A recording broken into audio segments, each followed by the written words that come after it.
শিশুর শেখার শুরুটা হোক সহজ এবং আনন্দদায়ক। পাঠশালা প্রি স্কুলের ইউটিউব চ্যানেলে আপনাকে স্বাগত জানাই। আশা করি সবাই ভালো আছেন। পাঠশালা প্রি স্কুল শিশুর প্রারম্ভিক বিকাশ ও শিক্ষার উপর ভিত্তি করে ধারাবাহিকভাবে নানান ভিডিও পাবলিশ করে যাচ্ছে, যা দেখে এবং অনুসরণ করে একটি শিশু শিক্ষার্থীর বাবা মা, কেয়ার গিভার অথবা বাড়ির অন্যান্য যে কোনো সদস্য বাড়িতে বসেই শিশুর সার্বিক বিকাশ ও প্রারম্ভিক শিক্ষা নিশ্চিত করতে সহযোগিতা পেতে পারেন। যারা কোনো না কোনোভাবেই 0 থেকে 5 বছরের শিশুর সাথে সম্পৃক্ত রয়েছেন, আমি তাদের অনুরোধ করব আমাদের এই চ্যানেলটি সাবস্ক্রাইব করে আমাদের সাথেই থাকুন। আশা করি উপকৃত হবেন।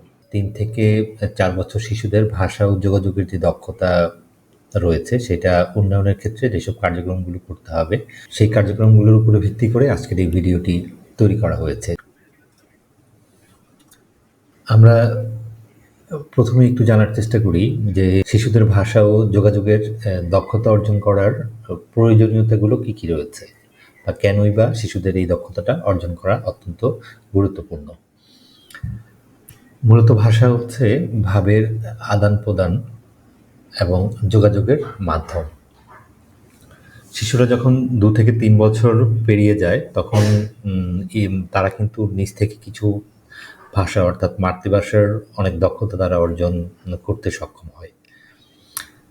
যেমন কোনো কিছু বুঝতে পারা, বলতে পারা, কথা বলার মাধ্যমে তাদের আবেগ বা প্রয়োজন বা অনুভূতিগুলো প্রকাশ করতে পারা ইত্যাদি। এইসব অনেক কিছুই পারিপার্শ্বিক যে দিক বা পরিবার থেকে স্বাভাবিকভাবেই তারা শিখে নিতে পারে।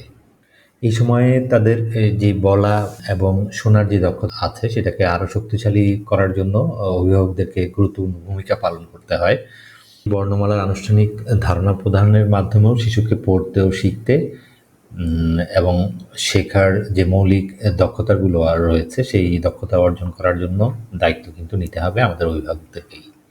এটার জন্যই আসলে প্রাক প্রাথমিক যে শিক্ষাটা রয়েছে বা শিশুর যে প্রারম্ভিক শিক্ষাগুলো আছে সেটারই আয়োজন।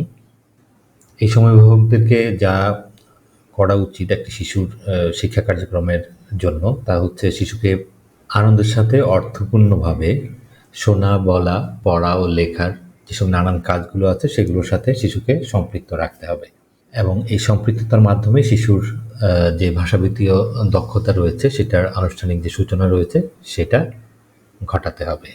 আর এই শিশুর ভাষাভিত্তিক দক্ষতা অর্জন ধীরে ধীরে যত বেশি শক্তিশালী হবে ততই শিশু তার অন্যান্য যে শিক্ষা ক্ষেত্র রয়েছে সেই ক্ষেত্রে কিন্তু তার সফল হওয়ার সম্ভাবনাটা বাড়তে থাকবে।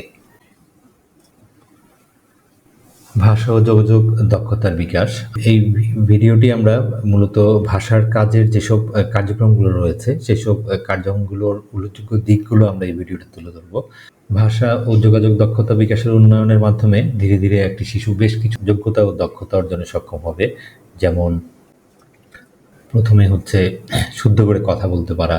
আমরা সাধারণত বাড়িতে অনেকেই অনেক বাসায় আমরা শিশুদের সাথে বা আমরা নিজেদের মধ্যে নিজেরা আঞ্চলিক যে ভাষাটা রয়েছে আমাদের সেগুলো ব্যবহারের মাধ্যমে কথোপকথন করে থাকি, কিন্তু এটা আসলে আঞ্চলিকতার পরিহার একেবারেই প্রয়োজন আছে সেটা আমি বলছি না, কিন্তু তার পাশাপাশি শুদ্ধ করে কথা বলার অভ্যাসটা গড়ে তোলার জন্য যেসব কার্যক্রমগুলো আমাদের করা উচিত সেসব কার্যক্রমগুলো ভাষা ও যোগাযোগের যেই দক্ষতা অর্জন আছে সেই কার্যক্রমের আওতায় কিন্তু সন্নিবেশিত থাকবে এবং সেই কার্যক্রমগুলো কিভাবে করতে হয় আমরা পরবর্তী ভিডিওগুলোতে ধীরে ধীরে আমরা দেখব। এরপরে যেই দক্ষতা অর্জন করতে সক্ষম হবে সেটা হচ্ছে ভাষা ব্যবহারের সময় যথাযথ শব্দ প্রয়োগ করতে পারা, অর্থাৎ আমি যেন সম্পূর্ণ একটি বাক্য যেন সম্পূর্ণ করতে পারি এবং সেই বাক্যটি যেন অর্থবহ হয় এবং যথাযথ স্থানে প্রতিটি শব্দ যেন বাক্যের মধ্যে বসে। যেমন ধরুন আমি একটি উদাহরণ আপনাদেরকে দেই যে আমি খাবো ভাত, যদি আমরা এইভাবে কথা বলি তাহলে কি হলো? শব্দটা যথাযথ শব্দ প্রয়োগ করা কি আমি পেরেছি ভাষা ব্যবহারের ক্ষেত্রে? না, হয়নি। এখানে হবে আসলে আমি ভাত খাবো। এভাবে যথাযথভাবে শব্দগুলো প্রয়োগ করতে পারার যে দক্ষতা সেটাও কিন্তু একটি শিশুকে অর্জন করতে হবে আমাদের এই বিভিন্ন কার্যক্রমের মাধ্যমে। এরপরে যে বিষয়টি রয়েছে সেটা যে দক্ষতাটা একটি শিশু অর্জন করবে সেটা হচ্ছে অন্যের কথা বুঝতে পারা এবং সেই অনুযায়ী সাড়া দিতে পারা। ধরুন আমাদের একটি শিশু শিক্ষার্থী আমাদের অন্য একজন পরিচিত বা অপরিচিত কারোর সাথে কথা বলছে। অন্য কেউ হয়তো তাকে বিভিন্ন প্রশ্ন করতে পারে। সে কি জানতে চেয়েছে সেটা কিন্তু তাকে বুঝতে হবে এবং সেটা বুঝে এবং সেই অনুযায়ী তাকে উত্তরও দিতে হবে। এখানে যে এই যে কমিউনিকেশন রয়েছে, যে ভাষাগত ল্যাঙ্গুয়েজ যে কমিউনিকেশনটা রয়েছে আমাদের বা আমাদের যে ভাবের যে আদান-প্রদানটা হবে সেটা যথাযথভাবে যেন শিশুরা করতে পারে সেই জন্য আমাদের বিভিন্ন কার্যক্রম তাদের সাথে আমাদের চালিয়ে যেতে হবে যেন তারা অন্যের কথা সঠিকভাবে বুঝতেও পারে এবং সেই অনুযায়ী যেন যথাযথ সময়ে সাড়াও দিতে পারে। এরপর রয়েছে বিভিন্ন প্রশ্ন করতে পারা এবং প্রশ্নের উত্তর দিতে পারা। ওই যে আমি কিছুক্ষণ আগে যেটা বলেছি, এর আগে বলেছি অন্যের কথা শুনে সেটার জবাব তাকে দিতে হবে এবং এখানে হচ্ছে নিজে প্রথমে প্রশ্ন করতে শিখতে হবে বা প্রশ্ন করতে জানতে হবে এবং সেই বিভিন্ন প্রশ্ন করতেও পারতে হবে এবং প্রশ্নের উত্তর দিতে হবে। বিভিন্ন জন যখন তাকে কোনো প্রশ্ন করবে, অর্থাৎ হতে পারে যে আমরা যখন শিশুদেরকে স্কুলে ভর্তি করাবো, সেই স্কুলে ভর্তি করার পর যেমন শ্রেণীর কক্ষে যখন টিচারদের সাথে একটা কমিউনিকেশন থাকে, সেখানেও কিন্তু এই স্কিলটা খুবই গুরুত্বপূর্ণ। বাসায় অভিভাবকরা বিভিন্ন কার্যক্রমের মাধ্যমে যার শিশু সন্তানদেরকে এই দক্ষতাটা অর্জন করাতে বিভিন্ন কার্যক্রমগুলো করাতে হবে। এরপর হচ্ছে কথার ভাবের সাথে মিল রেখে অভিব্যক্তি প্রকাশ করতে পারা। অর্থাৎ এটা একটা প্রেজেন্টেশনের ব্যাপার যে আমি কথা বলছি, আমার কথার সাথে আমার অঙ্গভঙ্গি এবং আমার যেই মুখের যে ভাব বা বহিঃপ্রকাশ, অর্থাৎ সুন্দর এবং সাবলীলভাবে নিজেকে প্রেজেন্ট করতে পারা, মূল কথাটা হচ্ছে এটাই। এই ছিল যেই আমাদের যেসব দক্ষতাগুলো একটি শিশু এই ভাষাভিত্তিক বিকাশের আওতায় অর্জন করবে সেসব বিষয়গুলো এখন আমরা দেখব। এই দক্ষতাগুলো অর্জন করার ক্ষেত্রে কি ধরনের কার্যক্রমগুলো আমাদের একটি শিশুকে সাধারণত বাড়িতে একজন অভিভাবক অথবা শিক্ষক অথবা কেয়ার গিভার প্রতিনিয়ত চর্চা করিয়ে যাবেন। অর্থাৎ ভাষা শিক্ষা কার্যক্রমগুলো কি হবে। ৩ থেকে ৫ বছর পর্যন্ত একটি শিশুর ভাষাভিত্তিক বিকাশ উন্নয়নের লক্ষ্যে আমরা যেসব কাজগুলো শিশুদের দৈনন্দিন শিক্ষা কার্যক্রমের আওতায় আনবো তা হলো শোনা এবং বলা ও পড়া। এর আওতায় আমি কয়েকটি উদাহরণ দিচ্ছি, এছাড়াও আরও অনেক কার্যক্রম আমরা করব। যেমন ধরেন কথোপকথনের ব্যাপারগুলো, তারপরে ধ্বনির চর্চাগুলো করতে হবে, তারপরে পরিবেশের বিভিন্ন শব্দ যেসব আছে সেগুলোর সাথে শিশুদেরকে আমাদের পরিচয় করিয়ে দিতে হবে।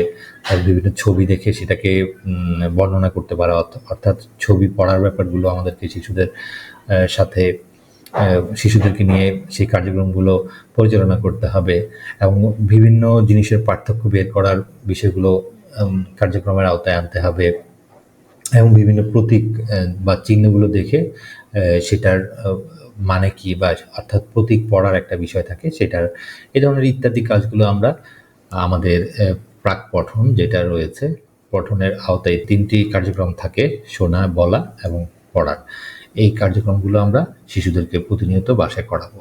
এর পাশাপাশি আমাদেরকে লেখার কার্যক্রমগুলো আসবে, সেখানেও প্রাক লিখনের কিছু বিষয় থাকে। আমরা সরাসরি যে একেবারেই বর্ণ বা সংখ্যা লেখা শুরু করে দিব তা ঠিক তা না, সেটার লেখার পূর্বেও কিছু স্কিল দক্ষতা বাচ্চাদেরকে অর্জন করতে হয়।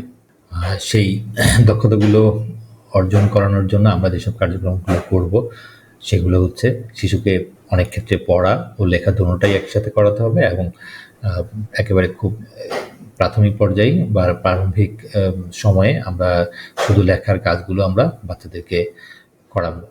যেমন সেই ক্ষেত্রে হতে পারে ইচ্ছামতো আঁকা, বিভিন্ন প্যাটার্নগুলো দিলাম, প্যাটার্নগুলোর কাজ, তারপরে বর্ণমালা লেখার শুরুটা আমরা সেই সময় করাতে পারি। এভাবে আমরা প্রাক লিখনের কাজগুলো আমরা শিশুকে করাতে পারি। আমার এই চ্যানেলে লেখার শুরুর কিভাবে করতে হয় সেটার উপরে ভিত্তি করে আমার একটা প্রি রাইটিং একটি প্লেলিস্ট রয়েছে। আমি অনুরোধ করব অভিভাবকরা বা শিক্ষক বা কেয়ার গিভার যারাই আমার ভিডিওটা দেখছেন, আমার সেই প্লেলিস্টের যেসব ভিডিওগুলো আছে প্রায় 8 থেকে 10টা ভিডিও সেখানে করা হয়েছে, সেটা দেখে আসবেন আপনারা। আমি আশা করছি প্রাক লিখনের যেই বিষয়গুলো আছে আপনারা ওখান থেকে ম্যাক্সিমাম ধারণা পেয়ে যাবেন, সেগুলো আপনাদের শিশুর দৈনন্দিন কার্যক্রমের আওতায় আনতে পারবেন এবং ওখানে অনেক কিছুই ডিটেলস বলা রয়েছে। আমার কাছে মনে হচ্ছে প্লে লিস্টটা শিশুদের কার্যক্রমগুলো পরিচালনা করতে আপনাদের যথেষ্ট হেল্প করবে। এই ছিল আজকের আমাদের ভিডিওর মূল বিষয়গুলো। তো এতক্ষণ ধৈর্য ধরে যারা আমাদের এই ভিডিওটা দেখেছেন তাদের অনেক অনেক ধন্যবাদ জানাই। আশা করি আপনাদের ভিডিওটি ভালো লেগেছে। যদি ভালো লেগে থাকে তাহলে ভিডিওটিতে একটি লাইক এবং শেয়ার করে অন্যকে দেখার সুযোগ করে দিবেন। আর পরবর্তী ভিডিওগুলো পেতে আমাদের চ্যানেলটিকে সাবস্ক্রাইব করে আমাদের সাথেই থাকবেন। তাহলেই দেখা হবে পরবর্তী ভিডিওতে। ততক্ষণ ভালো থাকুন। আল্লাহ হাফেজ।